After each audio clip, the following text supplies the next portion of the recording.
Oh, wow. Hey, everybody. How you doing, man? Just jamming out to some of the Eagles and loving it. Ah, man, I got to tell you what, there was a time when we still got the memories. Yeah, there we go. Gee, let's see here. Computer is acting weird, but hey, I'm used to that, and I'm sure so are you. Let's get that there.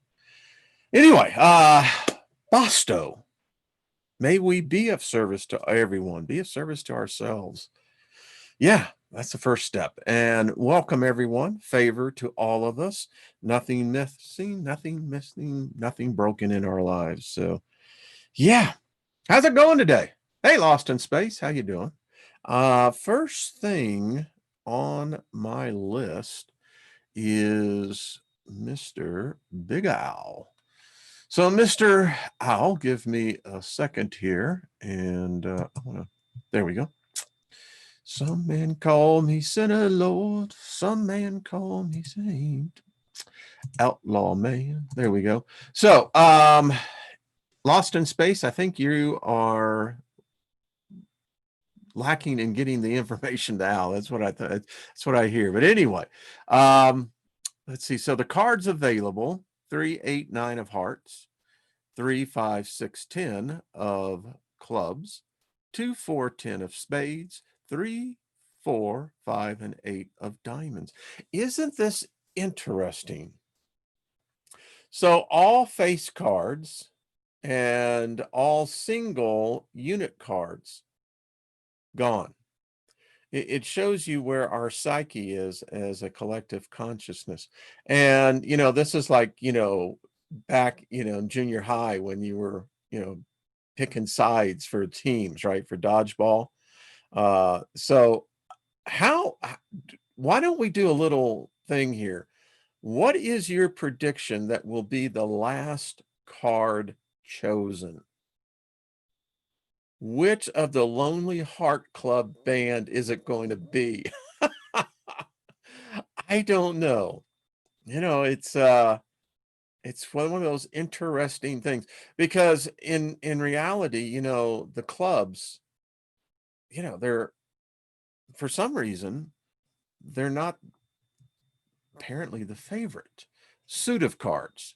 Um Spades and hearts, diamonds, clubs. Anyway, so there you go. Choose them as you see them. That's what I say. And enjoy it. So there you go on that.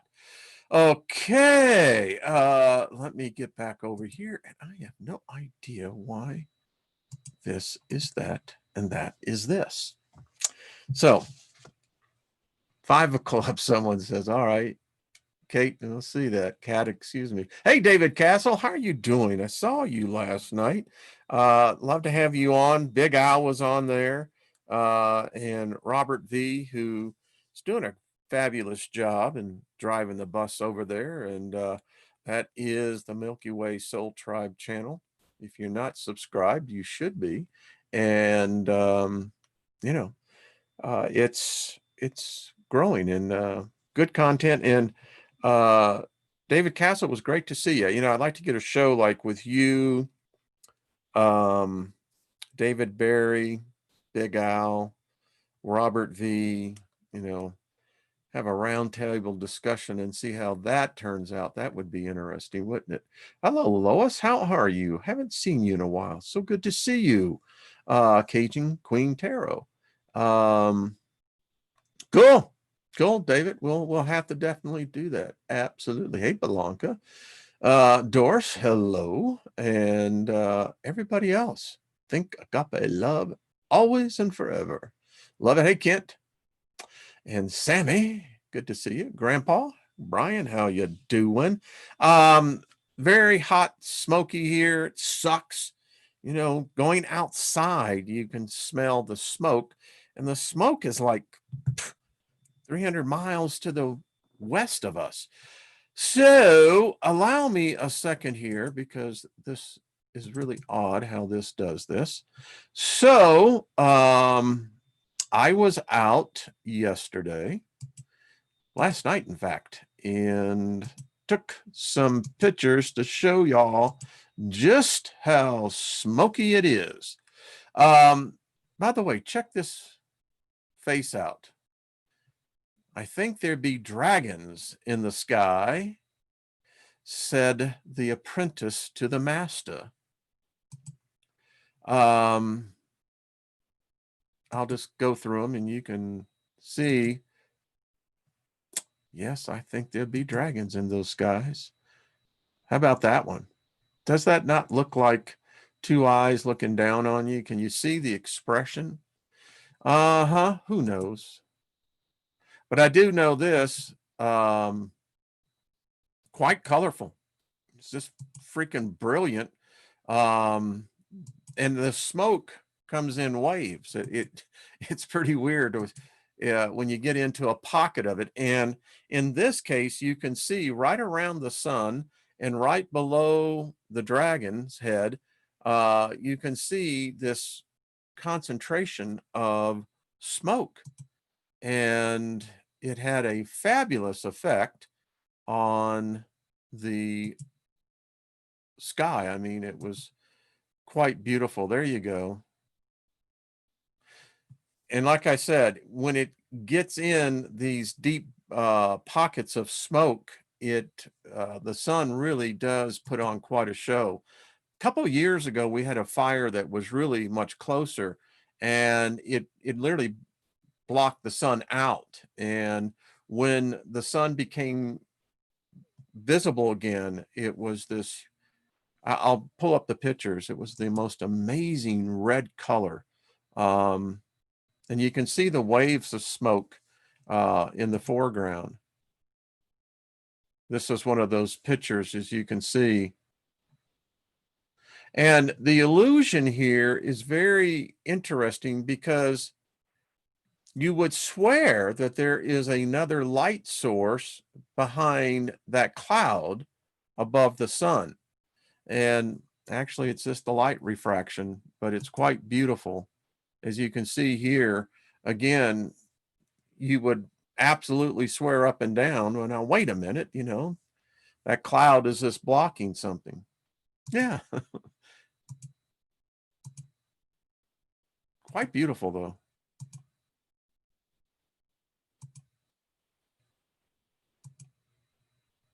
So anyway, there you go. Yeah, very, as they would say, smoky. Anyway, so how's everyone else doing? Nina the Mystic. We're going to be on tomorrow. It is interesting. I'm just watching the chat room to see what's going on. Yeah, that's cool. All right. So tonight on the Steiger Perspective, artistfirst.com, 10 p.m. Eastern, 8 p.m. Mountain. Tune in. Going to be talking about a lot of things that are happening in the world. It's like we're being set up. Hi, Miriam. Good to see you, my dear. For, I don't know, if you ever bet on horses before, and I never was any good at it, but they always had the thing called the trifecta, picking 3 races where you pick 3 winners. And, in, I think, bowling, it's a turkey if you get 3 strikes in a row. Sometimes nature is that way as well. It went through the evolution from a dragon to a crocodile. Isn't that interesting? Yeah. Yeah. Hello, Michael from Germany. Good to see you, my friend. Peter, hello. How are you doing? Emperor Rex, hello. So, oh, by the way, I still meditate on these. It was actually never forget it. It's there. All right. Let's get things going. Oh, rats. All right. That's why you always have a backup on something like that. Hold on one second.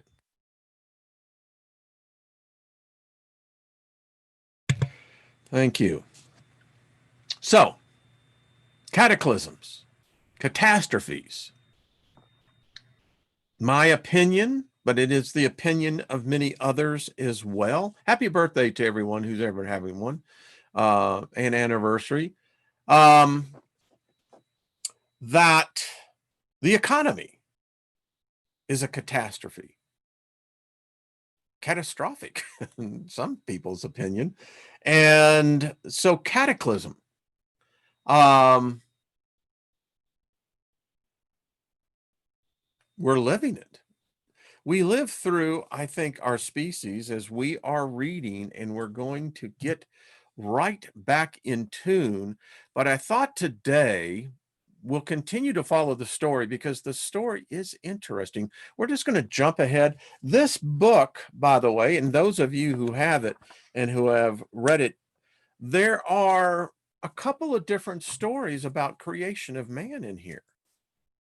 Or shall I say, it seems like we always manage to have survivors of these catastrophes, these cataclysms that come to earth, very regular. And I contend we have just been in the lull of things. I am convinced, and I believe that you will be as well, as we read the installment of what I call the second crossing. And we're going to see a different fate for man because this one was much more localized than the Elia event that we read yesterday, and seeing how man came out of that and how it altered.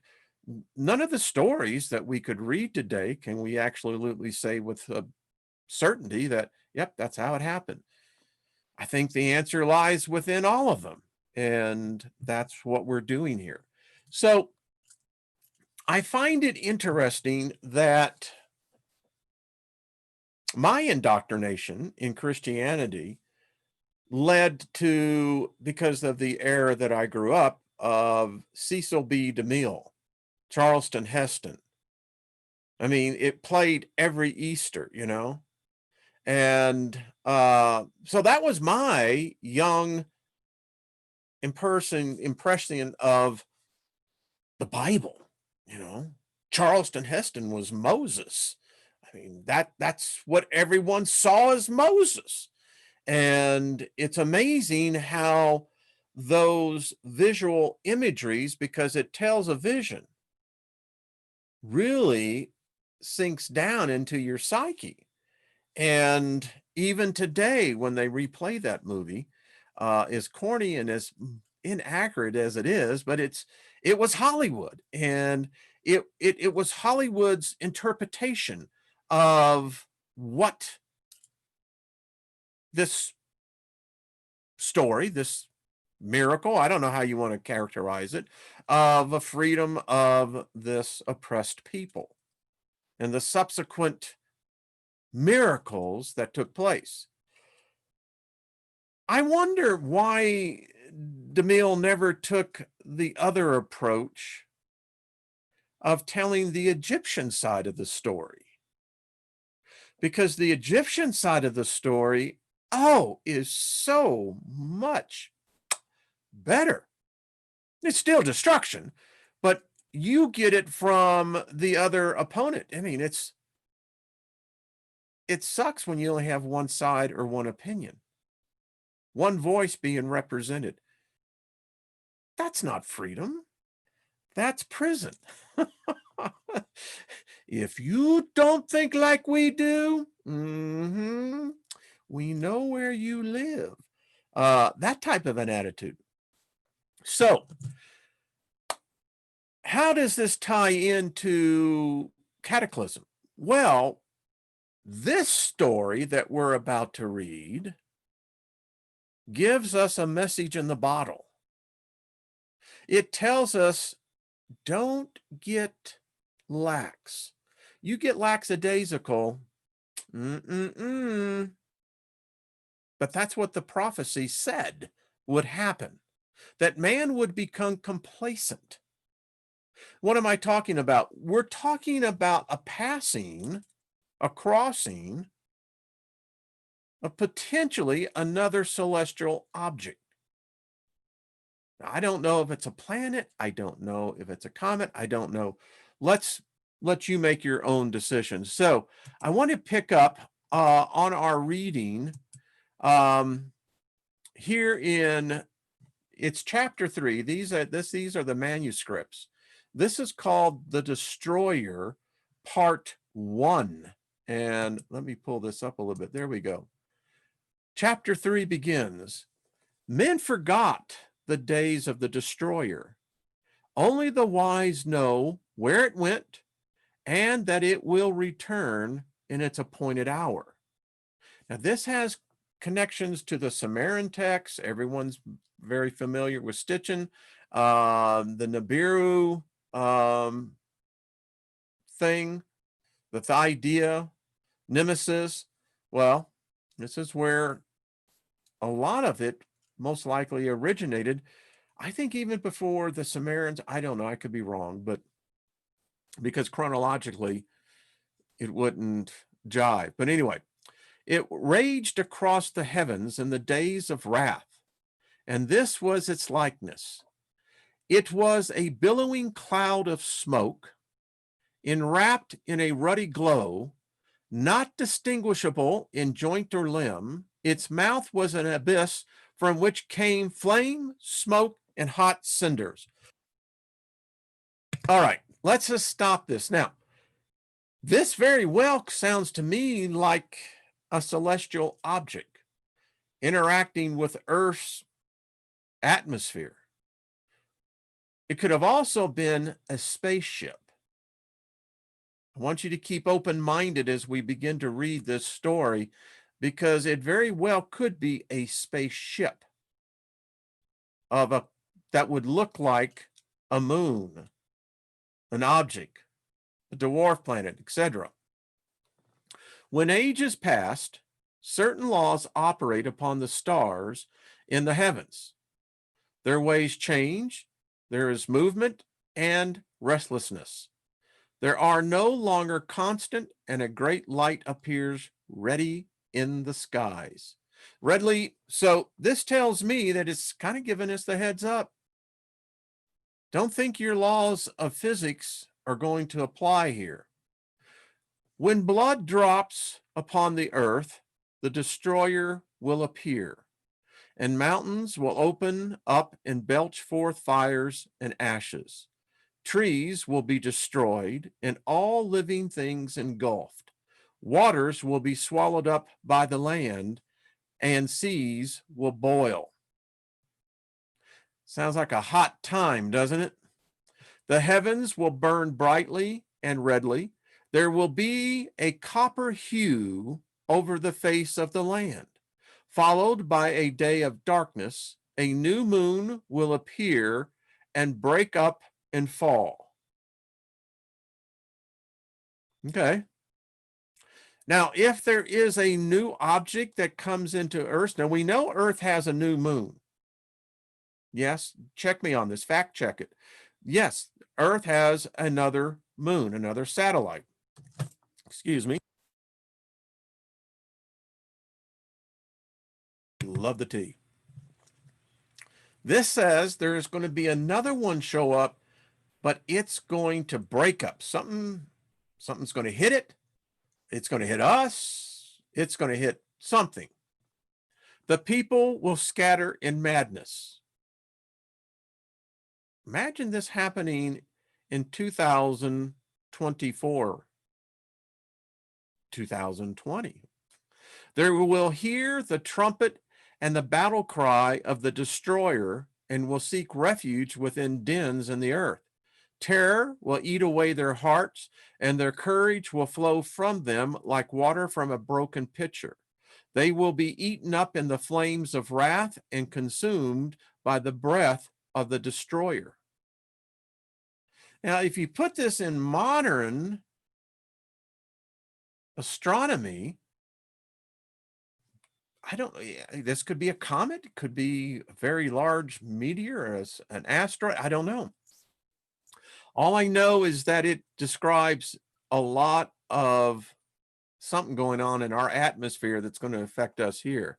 Thus it was in the days of heavenly wrath, which have gone, and thus it will be in the days of doom when it comes again. The times of its coming and going are known unto the wise. These are the signs and times which shall precede the destroyer's return. 110 generations shall pass into the west, and nations will rise and fall. Men will fly in the air as birds, and swim in the seas as fishes. Men will talk peace with one another. Hypocrisy and deceit shall have their day. Women will be as men, and men as women. Passion will be a plaything of man. A nation of soothsayers shall rise and fall, and their tongue shall be speech learned. The nation of lawgivers shall rule the earth and pass away into nothingness. One worship will pass into the four quarters of the earth, talking peace and bringing war. A nation of the seas will be greater than any other, but will be as an apple rotten at the core and will not endure. A nation of traitors will destroy men with wonders, and it shall have its day.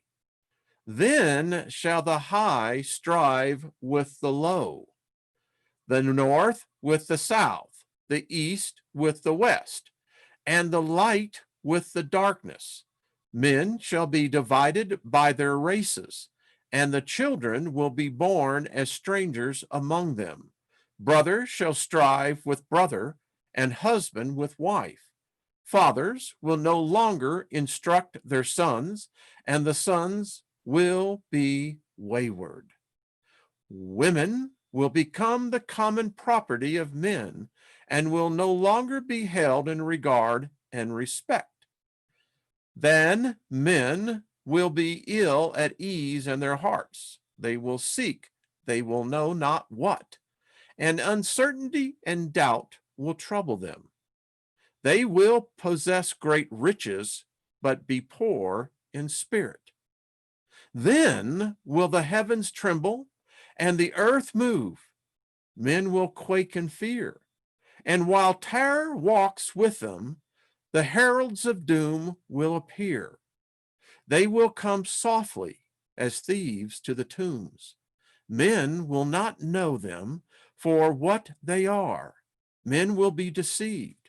The hour of the destroyer is at hand. In those days, men will have the great book before them. Wisdom will be revealed. The few will be gathered for the stand. It is the hour of trial. The dauntless ones will survive. The stout-hearted will not go down to destruction. Great God of all ages, alike to all, who sets the trials of man, be merciful to our children in the days of doom. Man must suffer to be great, but hasten not his progress unduly. In the great winnowing, be not too harsh on the lesser ones among them.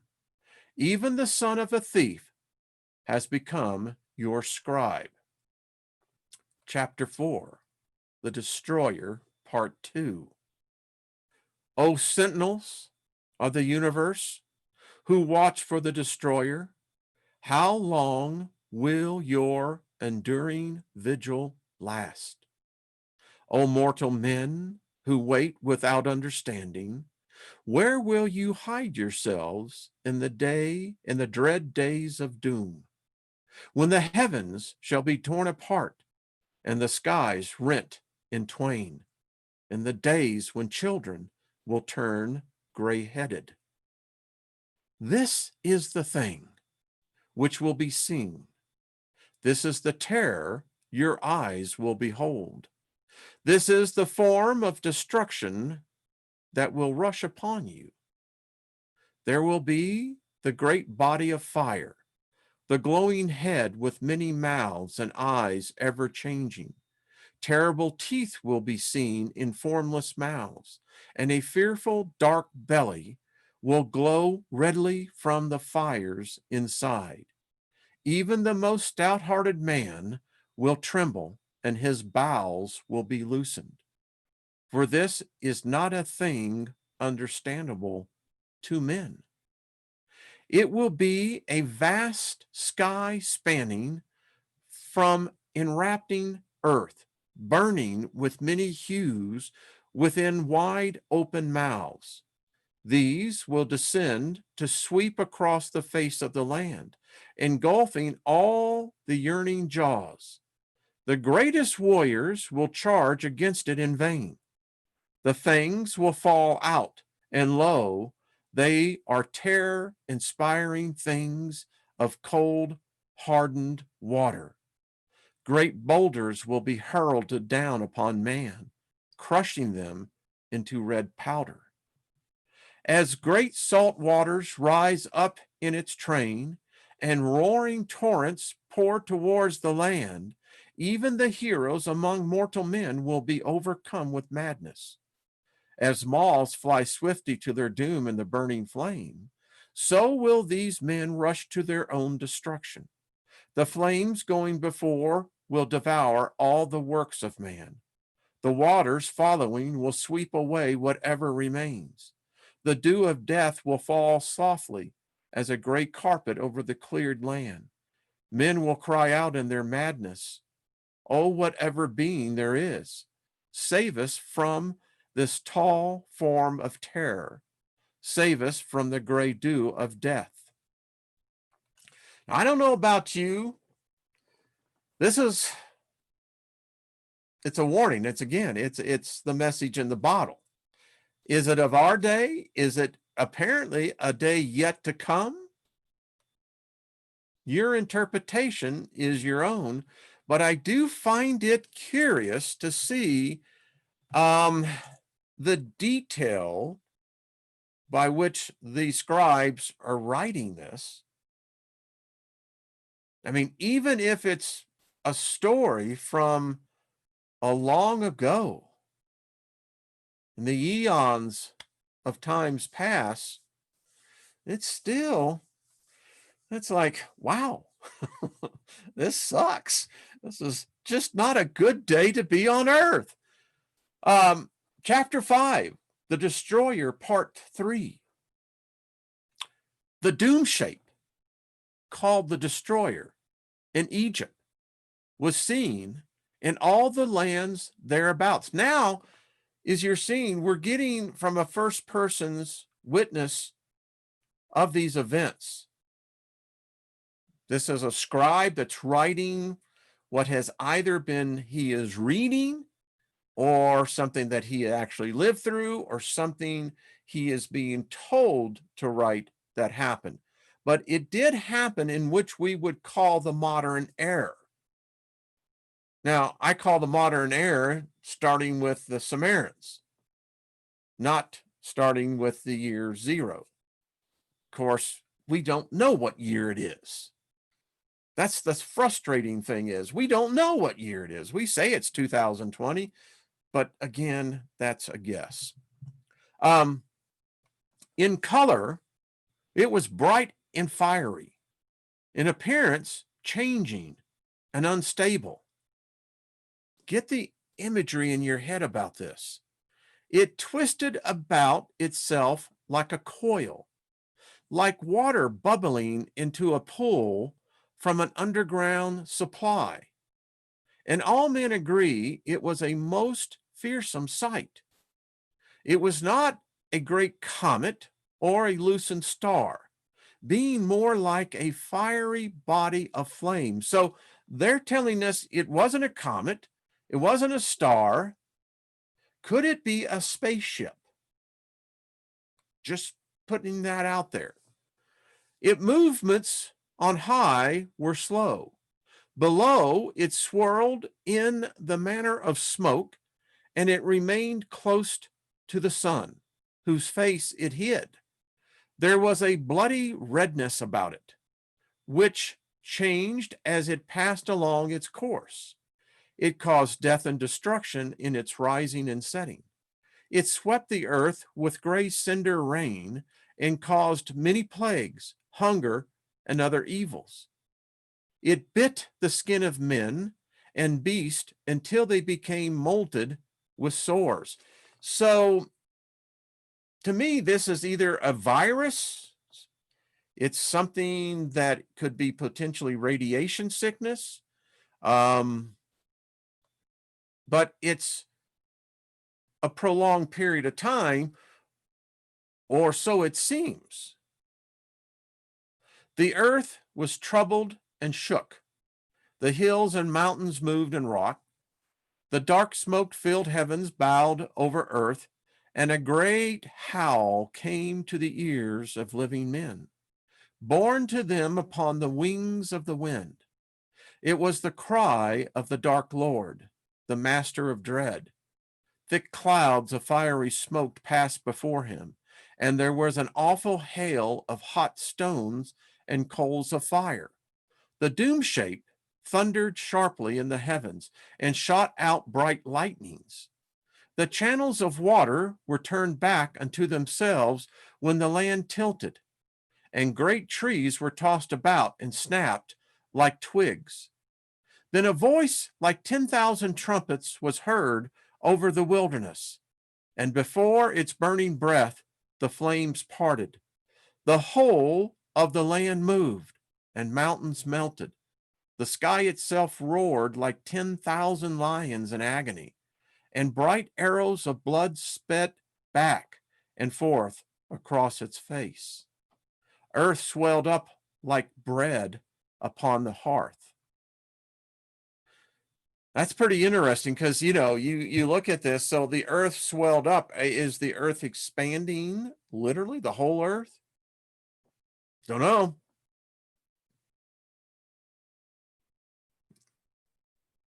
Something's going on. This was the aspect of the doom shape called the destroyer when it appeared in days long gone by, in olden times. It is thus described in the old records, few of which remain. We know about that. I wonder if this was in the Library of Alexandria. I often wonder about this because this is an Egyptian story.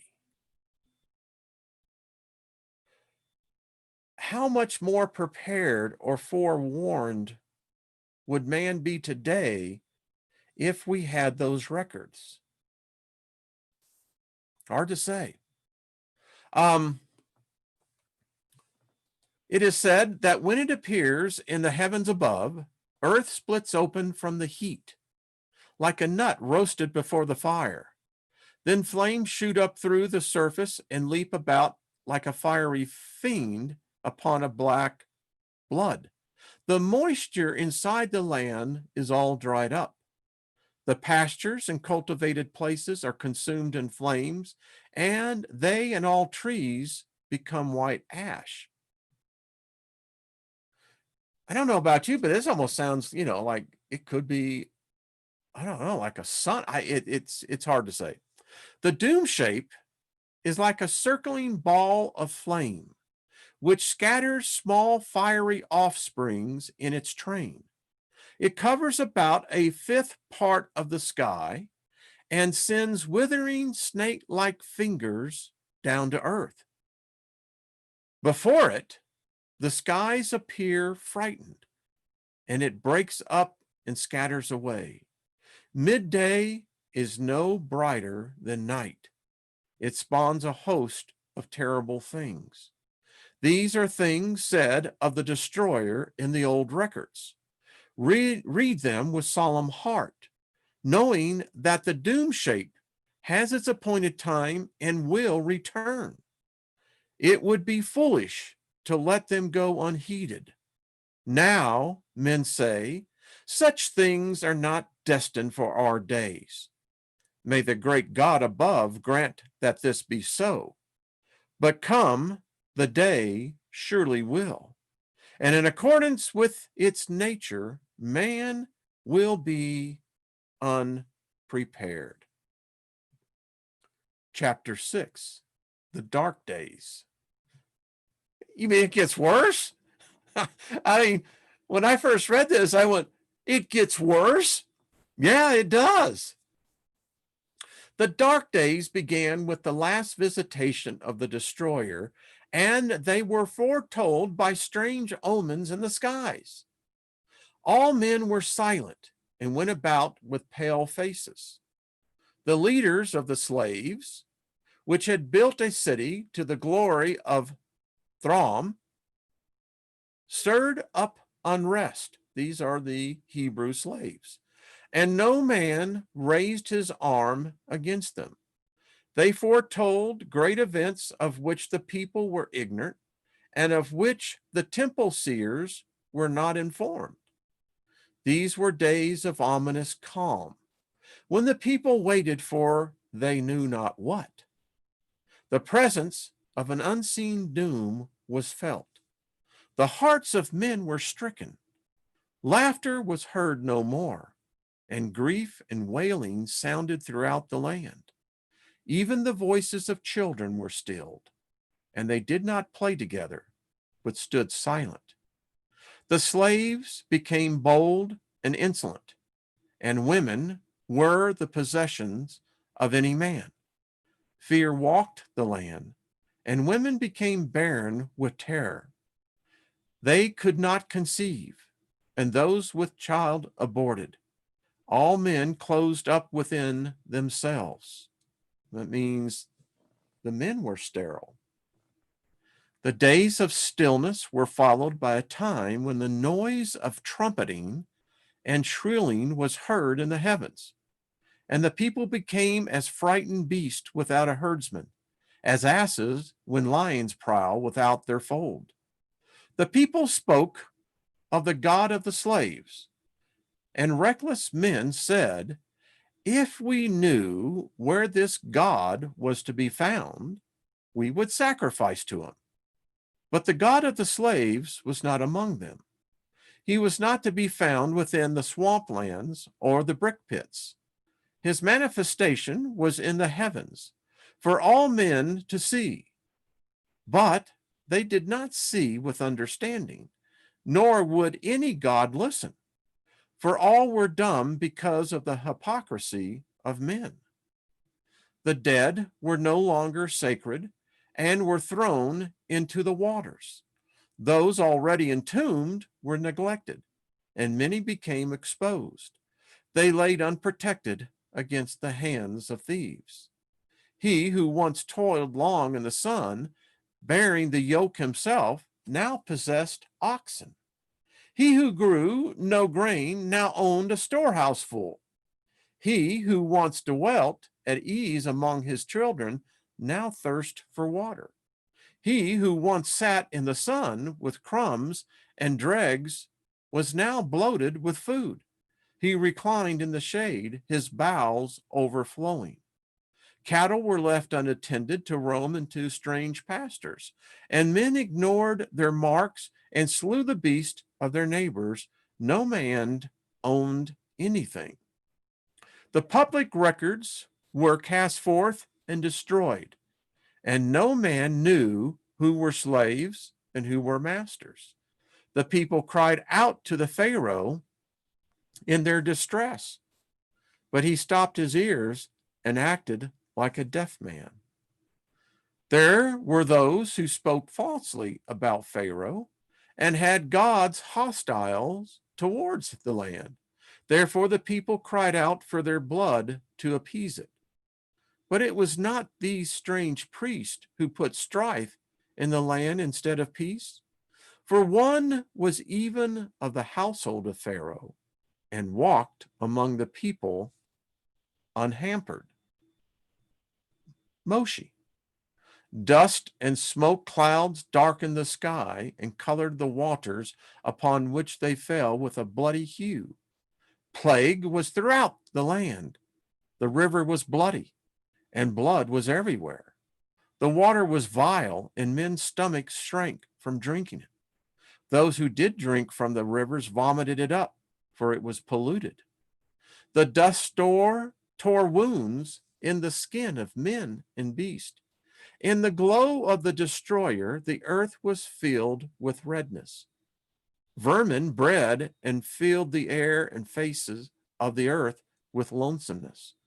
Wild beasts afflicted with torments under their lashing sand and ashes came out of their lairs and in the wastelands and cave places and stalked the abodes of men. All the tame beasts whimpered, and the land was filled with the cries of sheep and moans of cattle. Trees throughout the land were destroyed, and no herb or fruit was to be found. The face of the land was battered and devastated by a hail of stones, which smashed down all that stood in the path of the torrent. They swept down in hot showers, and strange flowing fire ran along the ground in their wake. This is some interesting science.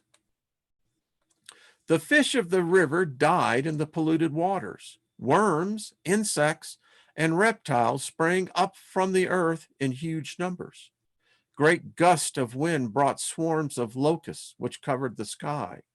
As the destroyer flung itself through the heavens, it blew great gusts of cinders across the face of the land. The gloom of the land, the long night, spread a dark mantle of blackness, which extinguished every ray of light. None knew when it was day and when it was night, for the sun cast no shadow. The darkness was not the clean blackness of night, but a thick darkness in which the breath of men was stopped in their throats. That's poisonous gas. Men gasped in the hot cloud of vapor, which enveloped all the land and snuffed out all the lamps and fires. Obviously, there is no oxygen. There's another gas that's here. It's obviously heated, superheated from what it sounds like. Men were benumbed and lay moaning in their beds. None spoke to another or took food, for they were overwhelmed with despair. Ships were sucked away from their moorings and destroyed in a great whirlpools. It was a time of undoing. I study these whirlpools, and there are reports of huge chasms opening up. In this case, would probably be the Mediterranean, but it's been seen around the world. But you have to think of the force of a whirlpool with that magnitude to literally to pull and suck a ship from its moorings. I mean, that's a great pull. It also says to me, the earth is much more hollow than what modern man thinks. I mean, think about it. Where's that going to? Anyway, the earth turned over. So that is a pole flip.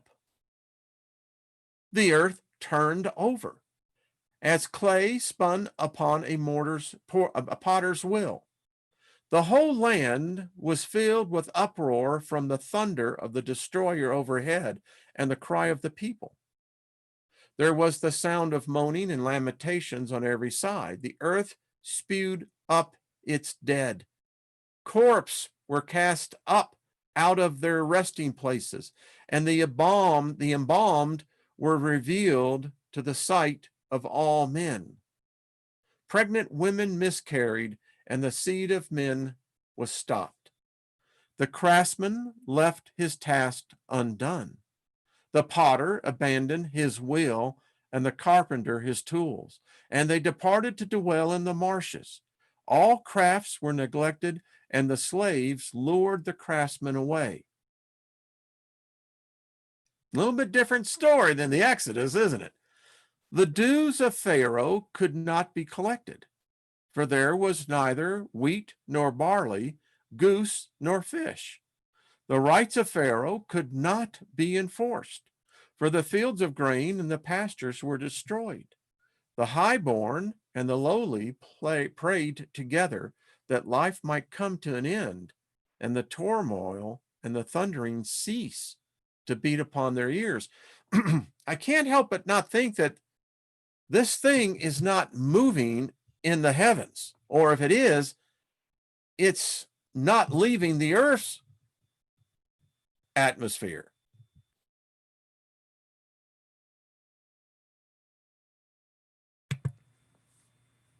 Because it's staying.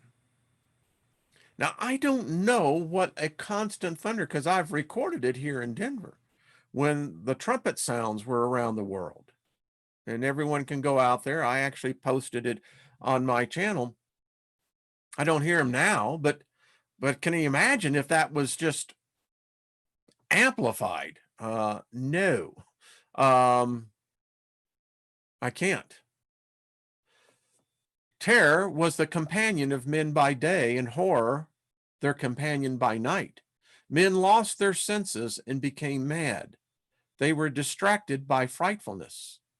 On the great night of the destroyer's wrath, when its terror was at its height, there was a hail of rocks, and the earth heaved as pain rent her bowels. Gates, columns, and walls were consumed by fire, and the statues of gods were overthrown and broken. People fled outside their dwellings in fear and were slain by the hail. Those who took shelter from the hail were swallowed up when the earth split open. The habitations of men collapsed upon those inside, and there was panic on every hand. But the slaves who lived in huts in the reed lands and the places of the pits were spared. The land burnt like tinder. A man watched upon his rooftops, and the heavens hurled wrath upon him, and he died.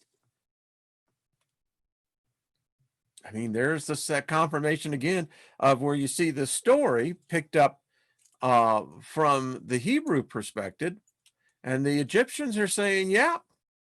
Now, I do find it interesting because they said they lived in huts and reeds. Well, if there is a lot of seismic activity going on, earthquakes, etc., I would think that a reed hut would be much more suited, I would think, for such an event. But who knows?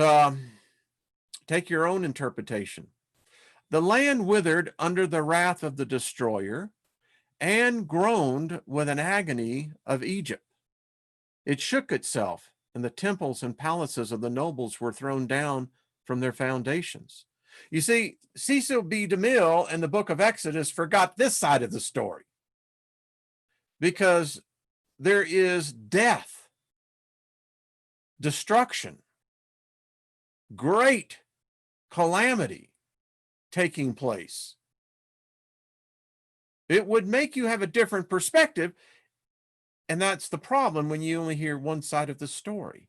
And then you have a complete belief system that's based on that one side of the story. Because the victor always leaves victims. And the victims' stories are never heard. Their witness, their account is ignored and trumpeted by those who call themselves the victors. The habitations of man collapsed upon those inside, and there was panic on every hand. I think I read this. It shook itself. The temples and palaces of the nobles were thrown down from their foundations. The highborn ones perished in the midst of the ruins, and all the strength of the land was stricken. Even the great one, the firstborn of Pharaoh, died with the highborn in the midst of the terror and falling stones.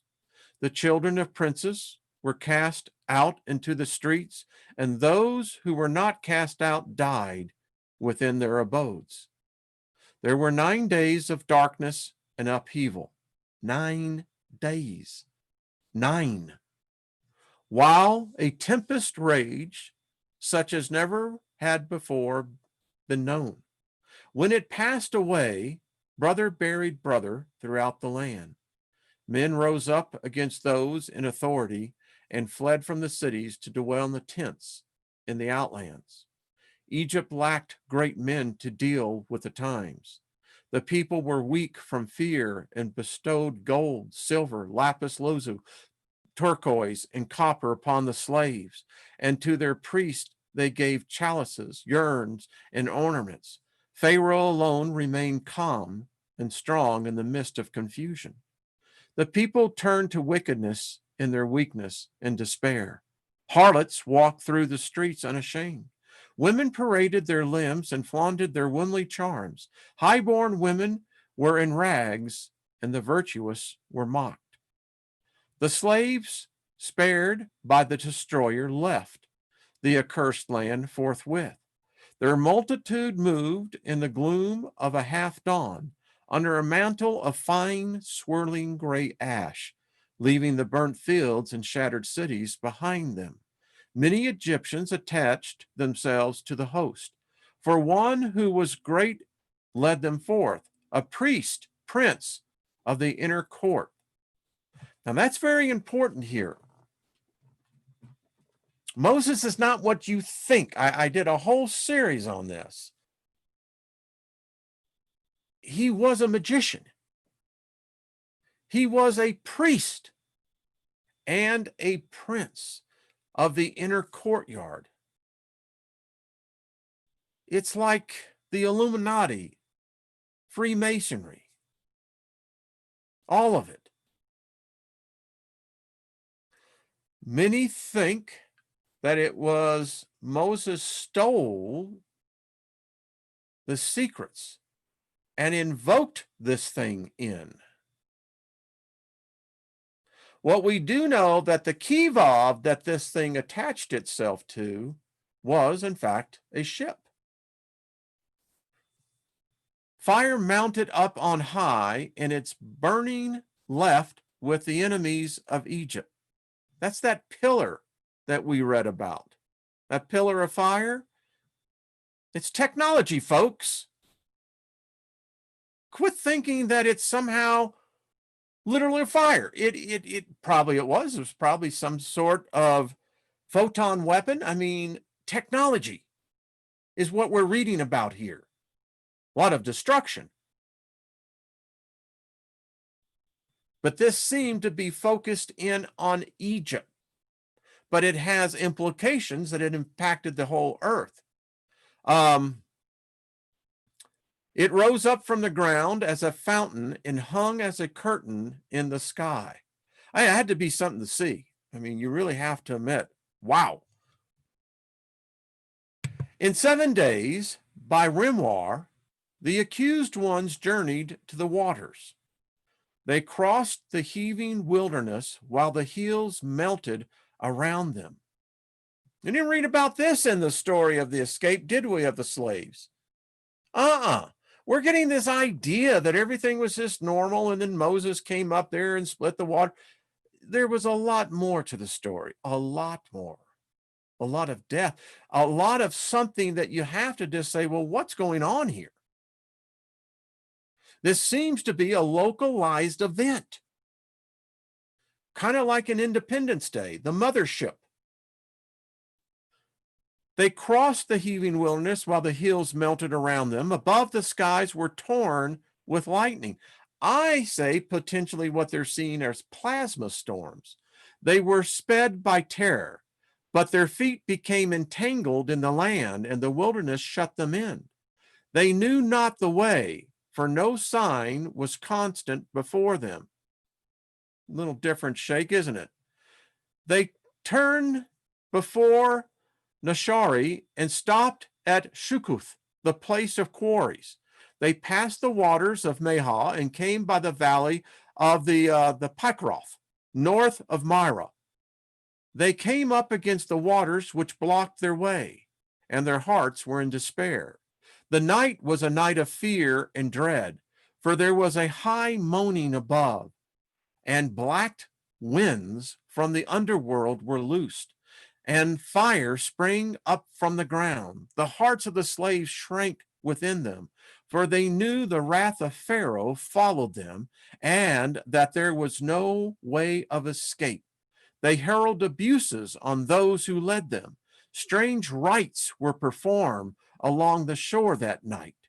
The slaves disputed among themselves, and there was violence. We have no idea what strange rites were being performed, but folks, I dare say that there was some occultism taking place. Pharaoh had gathered his army. It's amazing that he could gather his army on this. A sturdy bunch the Egyptians are, and followed the slaves. After he departed, there were riots and disorders behind him, for the cities were plundered. The laws were cast out of all the judgment halls and trampled underfoot in the streets. The storehouses and granaries were burst open and robbed. Roads were flooded, and none could pass along them. People lay dead on every side. The palace was split, and the princes and officials fled, so that none was left with authority to command. The list of numbers were destroyed, public places were overthrown, and households became confused and unknown. Pharaoh pressed on in sorrow, for behind him all was desolation and death. Before him were things he could not understand, and he was afraid. But he carried himself well and stood before his host with courage. He sought to bring back the slaves, for the people said their magic was greater than the magic of Egypt. The host of Pharaoh came upon the slaves by the saltwater shores, but was held back from them by a breath of fire.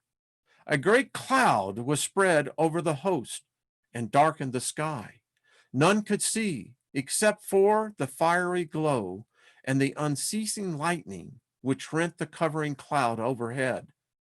A whirlwind arose in the east and swept over the encamped host. That's a tornado. A gale raged all night, and in the red twilight dawn, there was a movement of the earth.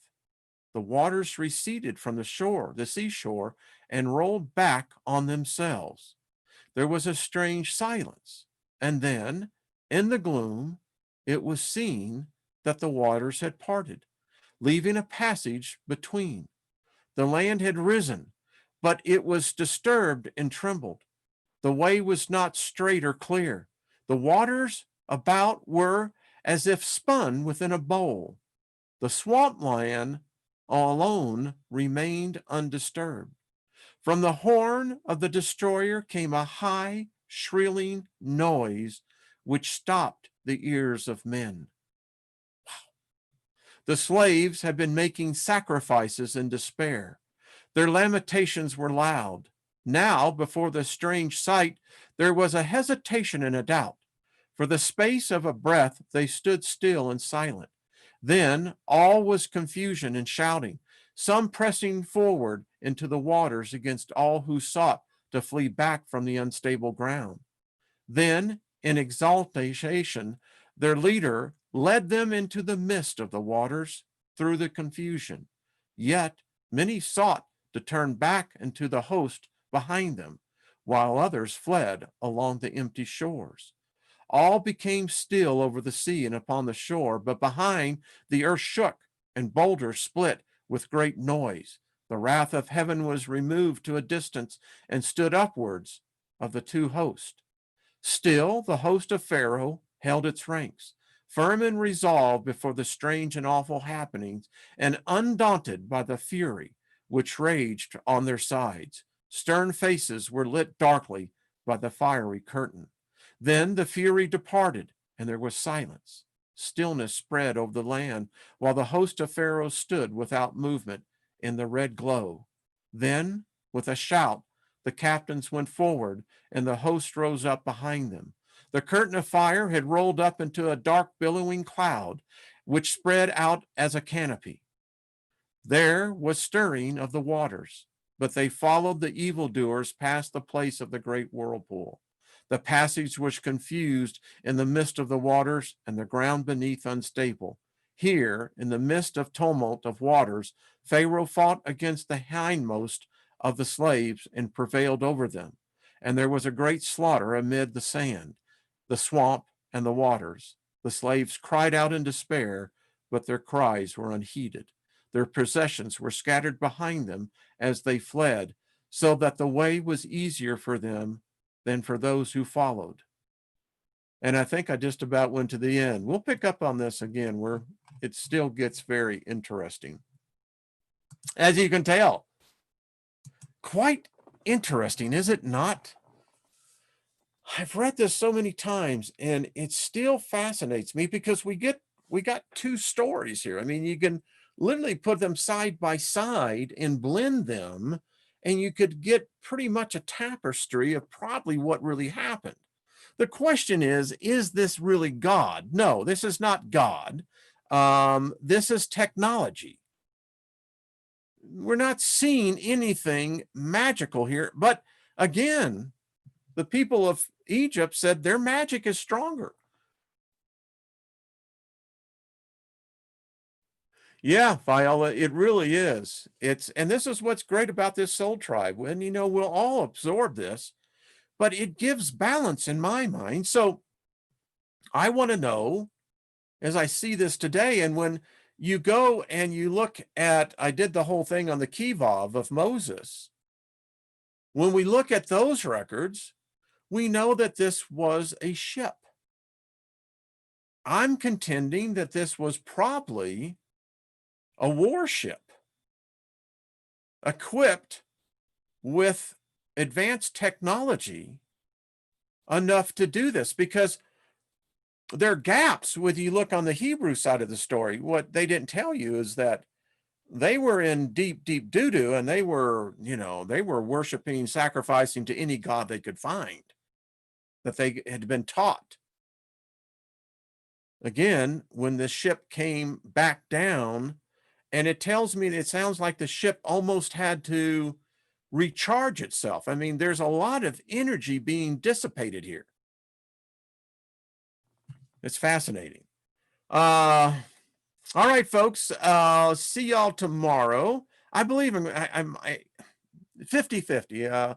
Nina, Brian Lunsford, and Steve Zerlock. I'll let you know in the morning. I think it appears to be yes, but anyway, I hope you enjoyed this. I hope you really did. To me, it's fascinating, because when we go back and pick up the story, we're going to see where Lucifer comes in. I mean, this is a creature that we're now beginning to see where the mythos arose from, because it wasn't really known as Lucifer, but the names. It's like only the names have been altered to protect the innocent. Well, I don't know who's innocent in this story, and I certainly don't know who's guilty. It definitely is a matter of, hello, Spirit Girl. How are you doing, my dear? I cannot find your email. Would you please resend that? I've been looking for that. I've had some things going on, but anyway.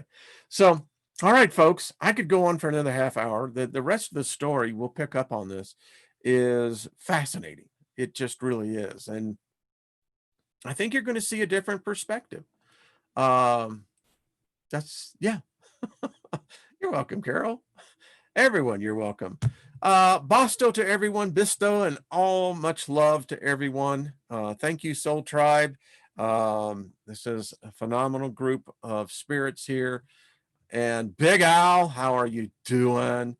Did you get my email? I thought I put that up there, Big Al. I put up what was left the very beginning. So I did see that email. So, all right, see y'all tomorrow. Be at peace. That's the best thing. Continue the journey. Continue to seek the knowledge. We may not figure it all out, but at least when we're going, we got a little bit more than what the average other person has. You know what I'm saying? All right, folks. Much love to you. I'll see you tomorrow. So tune in tonight to Artists First. Anyway, later.